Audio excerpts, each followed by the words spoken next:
Yes, turongeye turasuhuje kuri aya masaha tubabwira ngo tubacumita yambu tubabwira ati murakomeye. Ese muri amahoro? Mufite impagarike n'ubugingo? Ahangaha rero turi ni ku Nzozi TV1, urakora subscribe, ukore share, ukore like, maze utange igitekerezo cyawe. Ahangaha rero tugarutse, ndashaka kukubwira ko nta kindi kitugaruye, turashaka kuguha updates ziri ku mirongo y'imbere ku rugamba. Imbere ku rugamba rero turagira gute? Turasubira kuri mu karere k'uburasirazuba bwo hagati, aho Iran ikomeje muri ya gahunda yayo icyo bise True Promise kabiri. True Promise kabiri rero harimo operation ya 7 n'iya 8, niko abanya-Iran bari kugenda babikora buhoro buhoro, bakubwira ngo twebwe Amerika yatugabyeho igitero ifatanije na Israeli, natwe rero tugomba kubaha amasezerano yabo cyangwa se ibyo twabasezeranije. Ibyo twabasezeranije ni ibihe? Ni ibingibi, ni muri icyo bise True Promise kabiri, operation 7 ndetse n'8. Ati rero bimeze gute ku mirongo y'imbere ku rugamba? Ku mirongo y'imbere ku rugamba bimeze gute? Iran noneho yababereye akasamutwe, ibabera nk'ihwa mu kirenge. Yabereye akasamutwe, ibabera nk'ihwa mu kirenge neza neza. Iran ndakubwira uyu munsi isaa 8:16 ibyo yakoreye Israel nagahomamunwa, ibyo yakoreye Tel Aviv nagahomamunwa.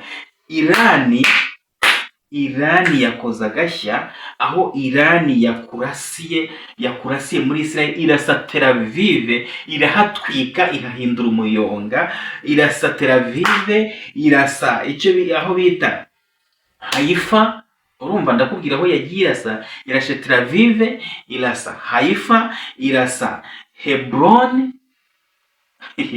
irasa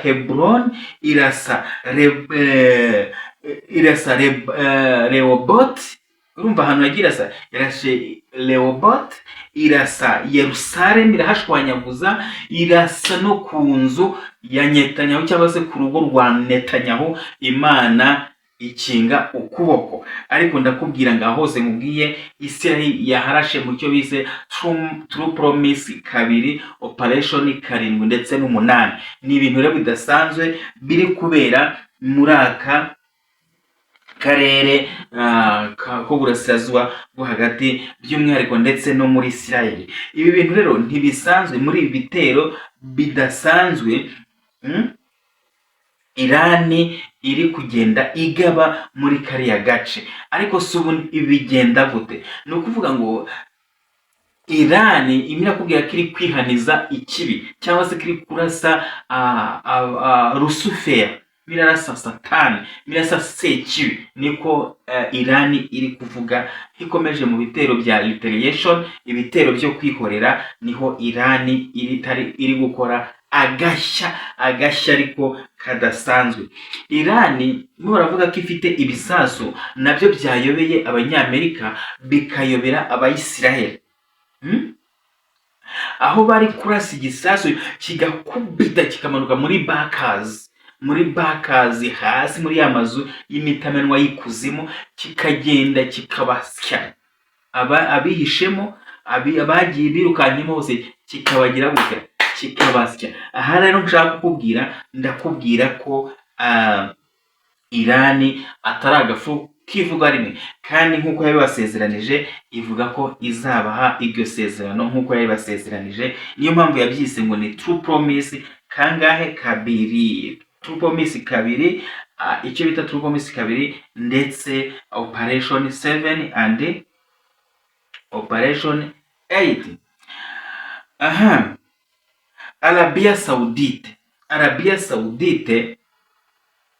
igitero gikaze cyane cya Iran cyamaze kuhashwanyaguza muri leta Arabia Saudite, leta zunze ubumwe z'Abarabu, aho hose abayiraniye bamaze kuhashwanyaguza. Ndabigutuye aho ubu ngubu ahatunganyirizwa igitoro muri Arabia Saudite. Murabizi ko Arabia Saudite niho hari uruganda rutunganya peteroli. Murazi ko ejo barushwanyaguje.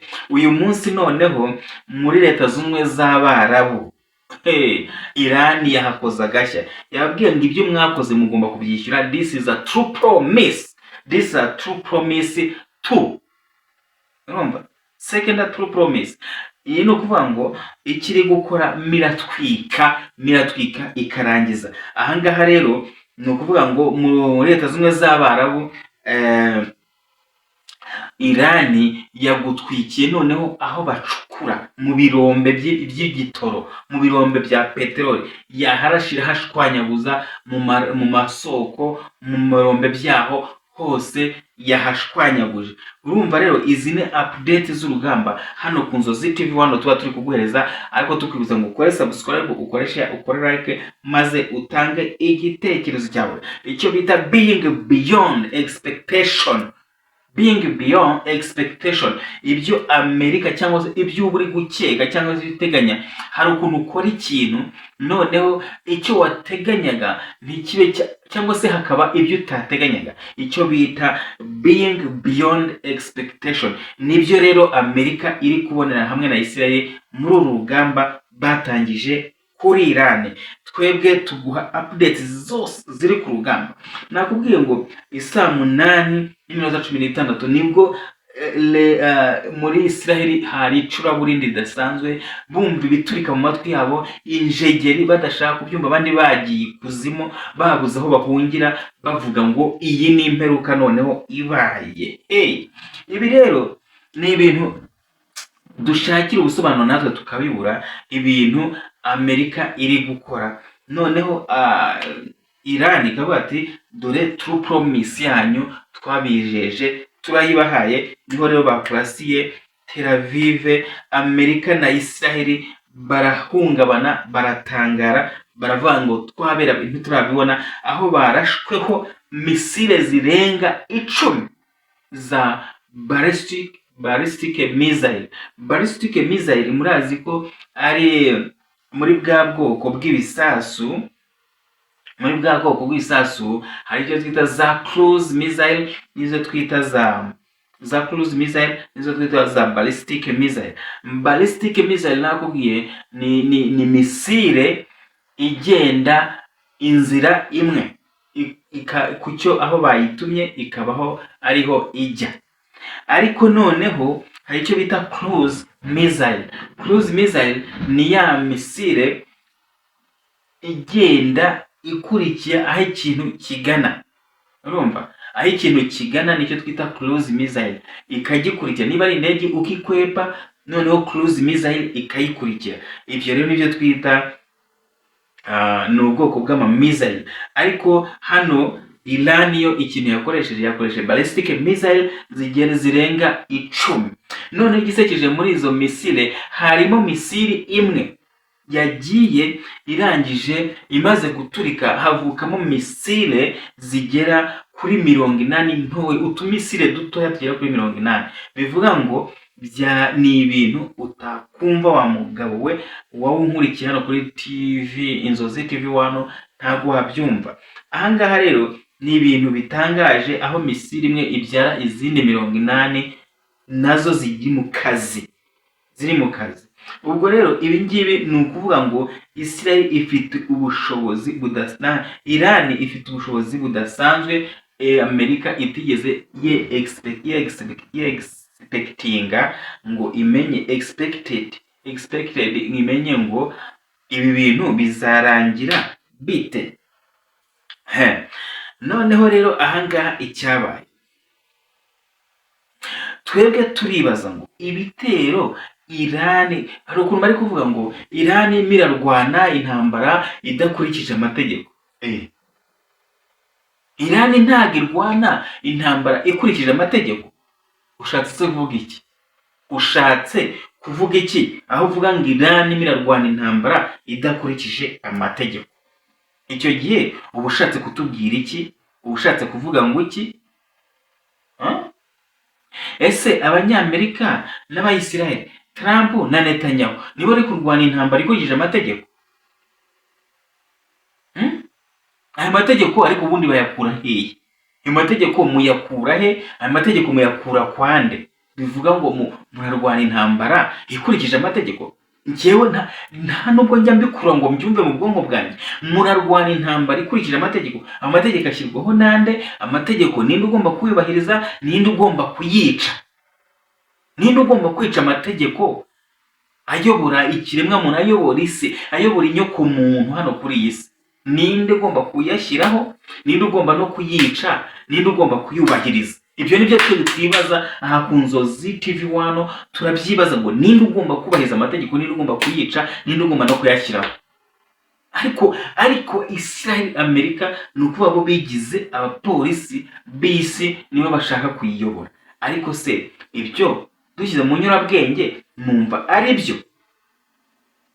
Manuka muri comment section utanga itekerezo cyawe, utubwire ngo nibyo ibyo Amerika iri gukora, nibyo ibyo Israel iri gukora, nibyo noneho ibyo Iran iri gukora ntago ari byo. Ngaho ujye muri comment section maze ubitubwire neza.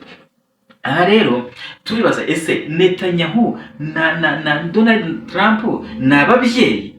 Ese barabyara? Ese bagira ubumuntu? Ese bagira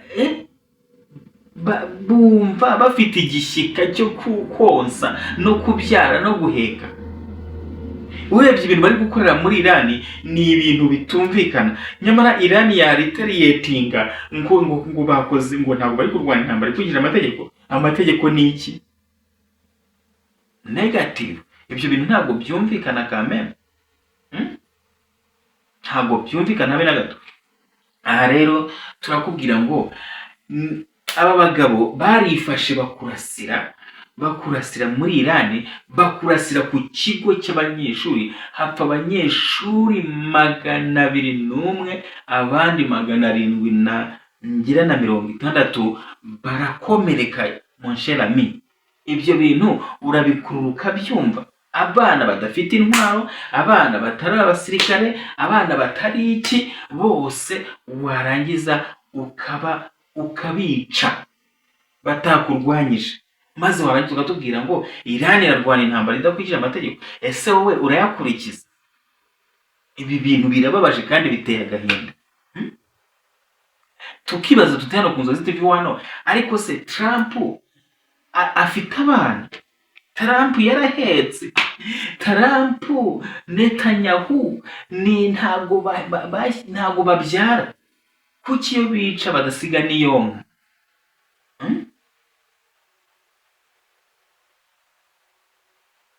Kuki iyo bica badasiga niyonka?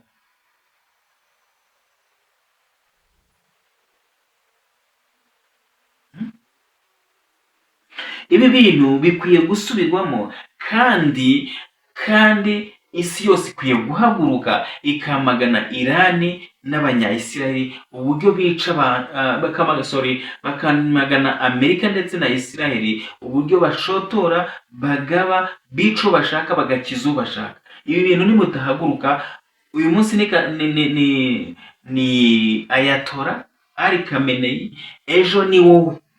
Putin waracecetse wanga kuvuga, ejo ashobora kuba ari wowe. Mu Bushinwa baracecetse wanga kuvuga, ejo mushobora kuba ari mwebwe. Korea y'Amajyaruguru yaracecetse yanga kuvuga, ejo mushobora kuba ari mwebwe. N'abandi. Ibi bintu ntabwo ari byo kwihanganirwa. Twari dukwiye guhaguruka nk'isi muri rusange tugasenya umugozi umwe, ariko ibi bintu bigahagarara. Twebwe aha twibereye ni ku Nzozi TV1. Urakora subscribe, ukore share, ukore like, nurangiza utanga itekerezo cyawe. Turabakunda. Ciao.